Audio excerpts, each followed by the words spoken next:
আজকে আমরা দেখব নড়াইল জেলার দর্শনীয় স্থানগুলো। তো এক নম্বরে রয়েছে চিত্রা রিসোর্ট। নড়াইল শহরের পাশ দিয়ে বয়ে যাওয়া চিত্রা নদীর তীরে এই বিনোদন কেন্দ্রটি অবস্থিত। পরিবার নিয়ে ভ্রমণের জন্য এটি একটি বেস্ট জায়গা। এরপরে 2 নম্বরে রয়েছে নিরিবিলি পার্ক। লোহাগড়া উপজেলায় অবস্থিত এই স্পটগুলো বনভোজন এবং পারিবারিক ভ্রমণের জন্য স্থানীয়ভাবে খুবই জনপ্রিয়। নিরিবিলিতে একটি ছোট চিড়িয়াখানাও রয়েছে। এরপরে 3 নম্বরে রয়েছে নড়াইল জমিদার বাড়ি ও বাধাঘাট। নড়াইল শহরের কেন্দ্রে অবস্থিত এই প্রাচীন জমিদার বাড়ির এখন কেবল প্রবেশদ্বার এবং কিছু স্থাপনা অবশিষ্ট আছে। নদীর পাড়ে রাজকীয় ও প্রশস্ত বাধাঘাট পর্যটকদের অন্যতম প্রধান আকর্ষণ। এরপরে 4 নম্বরে রয়েছে অরুণিমা ইকো পার্ক। কালিয়া উপজেলার পানিপাড়া গ্রামে অবস্থিত এই রিসোর্টটি ইকো ট্যুরিজমের জন্য অত্যন্ত জনপ্রিয়।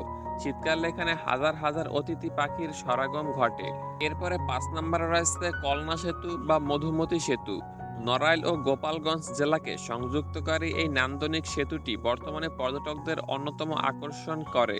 6 নম্বরে রয়েছে হাটবাড়িয়া জমিদার বাড়ি ও ডিসি পার্ক। নড়াইল সদর উপজেলায় অবস্থিত এই প্রাচীন জমিদার বাড়ির ধ্বংসাবশেষ এবং সংলগ্ন ডিসি পার্কটি ঘুরে দেখার মতো।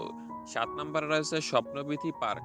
নড়াইল জেলার লোহাগড়া উপজেলায় রামপুরে অবস্থিত স্বপ্নবিথি পিকনিক স্পট দক্ষিণাঞ্চলের অন্যতম মনোরম বিনোদন কেন্দ্র ও পিকনিক স্পট। প্রায় 12 একর জায়গা জুড়ে বিস্তৃত এই পার্কটি তার প্রাকৃতিক সৌন্দর্য ও নিরিবিলি পরিবেশের জন্য পরিচিত। ফ্যামিলি নিয়ে ঘোরার জন্য এটি একটি বেস্ট জায়গা।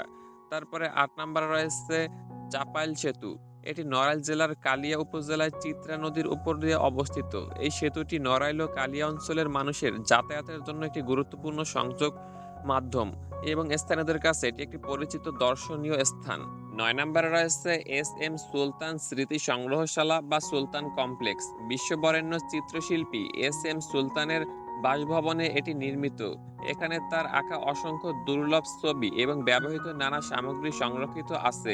এটি চিত্রা নদীর পাড়ে মাসিমদিয়া গ্রামে অবস্থিত।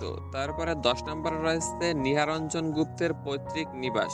বিখ্যাত গোয়েন্দা চরিত্র কিরিটিয়া রায় এর স্রষ্টা নিহারঞ্জন গুপ্তের বাড়িটি নড়াইল লোহাগড়া উপজেলায় ইতনা গ্রামে অবস্থিত। এটি এখন ইতনা শিশু স্বর্গ হিসেবে পরিচিত। এরপরে 11 নম্বরে রয়েছে বীরশ্রেষ্ঠ নূর মোহাম্মদ শেখ ট্রাস্ট ও জাদুঘর। বীরশ্রেষ্ঠ নূর মোহাম্মদ শেখের স্মৃতি রক্ষার্থে তার জন্মভূমি নূর মোহাম্মদ নগরে এই কমপ্লেক্স ও জাদুঘরটি গড়ে তোলা হয়েছে। সো গাইস, এগুলো ছিল নড়াইল জেলার দর্শনীয় স্থানগুলো। আপনার যদি কোনো জায়গা খুঁজে পেতে অসুবিধা হয় তাহলে আপনারা গুগল ম্যাপে নাম লিখে সার্চ করলে পেয়ে যাবেন। নড়াইল শহরে কোনো দর্শনীয় স্থানে যদি বাদ পড়ে থাকে তাহলে অবশ্যই কমেন্ট করে জানাবেন। যাওয়ার আগে আমার চ্যানেলটি সাবস্ক্রাইব করে যাবেন।